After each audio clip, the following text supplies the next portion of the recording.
Balasubas! Kinabahan bigla. Balahura! Nakatakot yung tawa ko.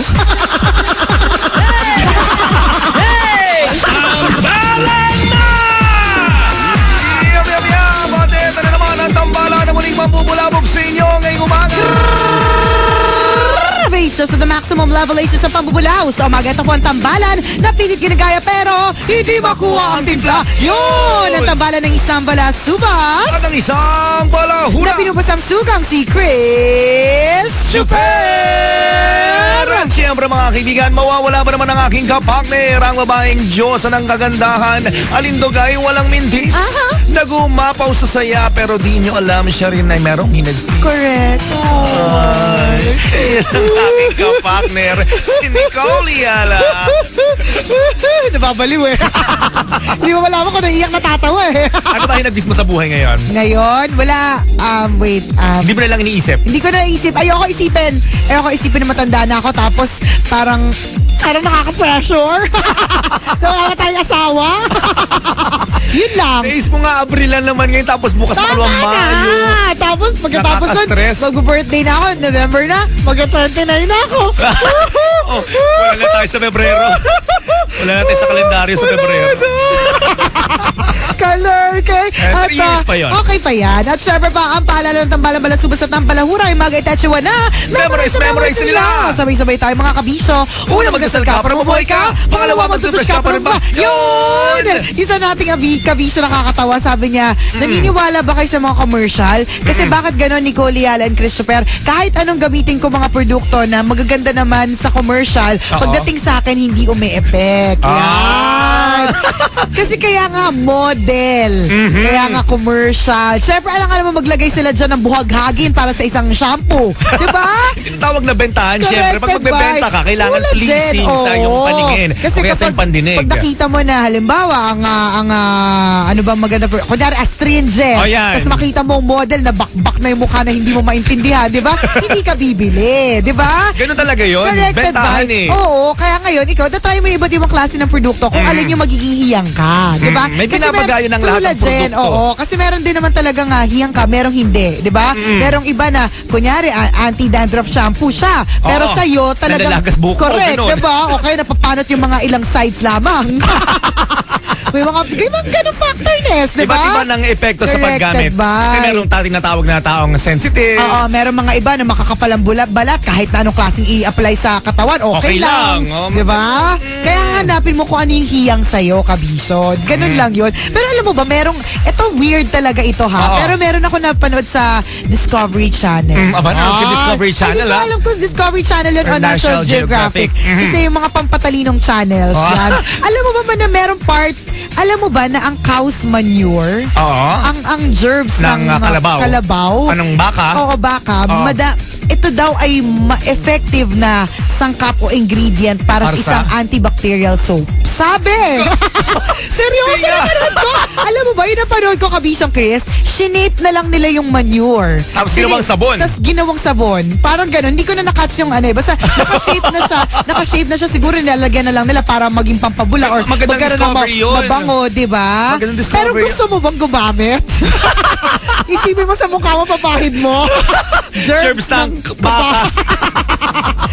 Diba? Pero yun yung napanood ko. Herbal yun eh. Herbal kasi yun Sabi daw nila, may mga iba talaga na mga antibacterial soap daw. Nagawa daw may iba sa cow's manure talaga. Sa gerbs ng baka. O, diba? Sige. Maganda pag-aralan ng mga mga chemist natin. Diba? Pero yun talaga yung napanood ko. Isipin mo, diba? Sa gerbs, may mapagkukunan ng pera. Oo nga, diba? Akala natin manure na yan. Oo, diba? Pero, yung pala, merong maaaring corrected by. Maganda. Pero mga utak ng tao talaga, diba? Minsan malayo ang nararating. Ang galing, diba? Color K talaga, Pero wag ka sa mga commercials yan, diba? Yun ang napag-usapan na natin ito. Kapag model ka ng ang binibenta mong produkto ay facial wash, pinapakita mo yung mukha. Oo, correct. Pag shampoo, buhok pinapakita mo. True legend. Pero ito, kamakilala, meron tayong discover. Meron pala. Discover! Alam niyo mga kabisya, nakakatuwa. Yung Joel Cruz Signatures, Oo. meron silang pinakabago na na-discover na na-try na ni Chris, na ako nag-try sa kanya. meron silang, di ba kung ang babae meron feminine wash or feminine spray, Oo. ang lalaki meron na din. Meron kaming masculine spray. Nakakatuwa siya, kailangan natin discuss because this is the first time ever na nakarinig ako ng masculine spray na intimate spray. Oh, di ba? Kaya ganun siya At ikaw ka-importante talaga yung pinag-spray ko, ha? At tuwa talaga ako. Alam mo ba, meron mga parts lang na ilalagay mo para kumbaga may mga zones na kailangan mo sprayan. Diba? And it will last you 24 hours. Oh! Itong spray na to, antibacterial, Corrected by. At meron siyang tea tree oil. Diba? Diba? Alam mo paano una mong pinusit sa akin yan? Una kong pinusit. Sige. Napatras talaga ako. Talaga? Diba? Kasi parang ang init, tapos biglang lumamig. Nung unang dampin niya malamig. Tapos sabat tumatil, parang init yan. Iwa klase! Kaya pala nag-i-effect.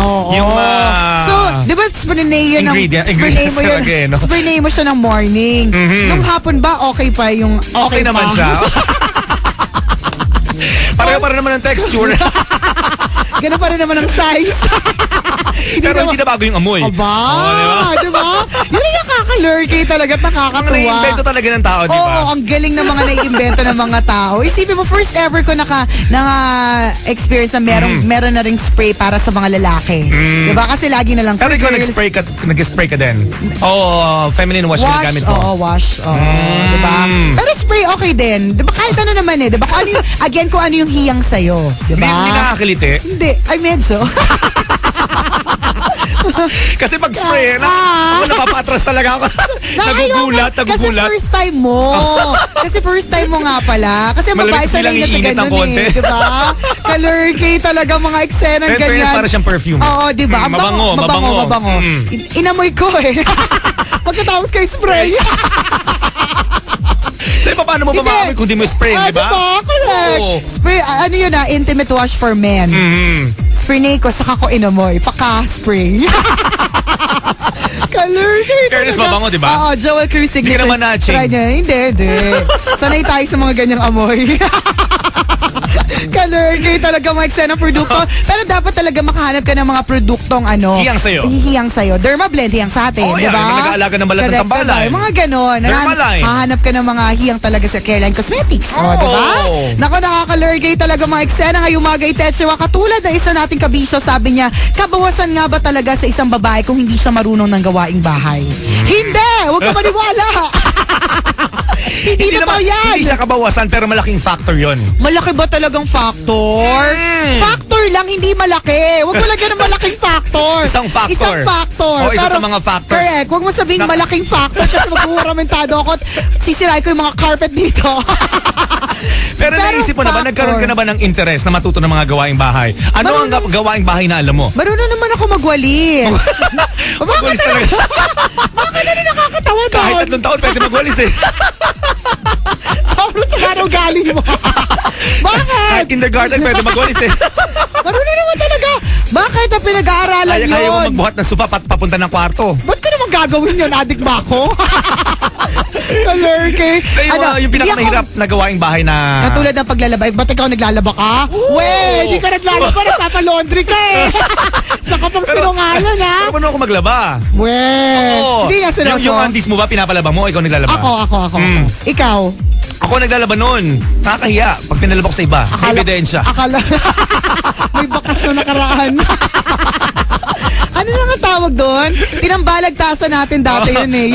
Yung mga naiiwan na mga bakas sa mga underwear. Kalurky talaga, oo. Hindi, pero kabawasan ba sa isang factor siya, fine. Factor yun. Pero hindi siya malaking Added factor yun. Added factor yun. Halimbawa, kung magaling ka magluto, halimbawa. Pero nakakatuwa nga naman din talaga. Yung mga babaeng maayos mag-maintain ng house. Diba? Yung mga marunong magluto, gano'n. Parang feeling pero mo kasi... Pero nagkaroon ka na ba ng interest na matuto kahit aliman sa mga gawaing bahay na yun? Nariniwala ko, Chris, na maayos ang aking career. And I'm a career-oriented woman. Not a housewife. Correct. So sa ngayon, wala akong interest. Sa totoo, siguro dadating ako dyan kapag kinakailangan na. Diba? Pero paano nga kaya kung dumating yung panahon na may anak na kayo pero kailangan mo magstay ng bahay pero gusto mo magtrabaho? Sabihin ko dun sa asawa ko, maglinis siya. Siya maiwan sa bahay.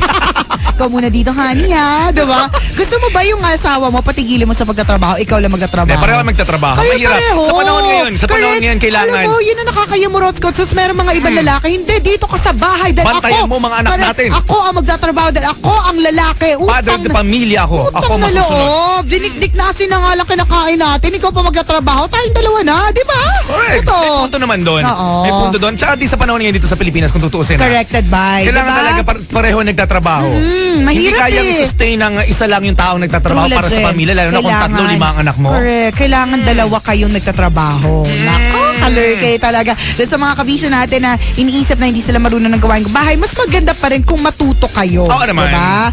Niisip ko mag-lessons, Chris eh. Totoo, cooking. Sa Wala bagay. lang akong oras. Saka magastos yun eh. Ingredients, diba? Feeling ko kasi gusto ko, Mahirap talaga. diba? Pero nakakatawa rin ang babae marunong magluto kasi yung from Fine, pamamalingke. mag-aaral na nga ako magluto eh. Hindi mo naman kailangan pang dikdikan pa.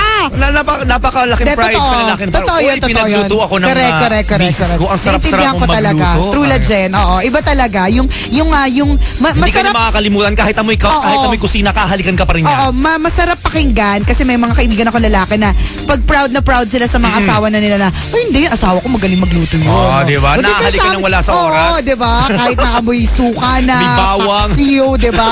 Parang ang bango-bango pa rin. Diba? Totoo yan. Eh kasi natatakot lang naman ako, Chris. Baka matalimsikan ka. Hindi yun. Baka masira yung nails ko.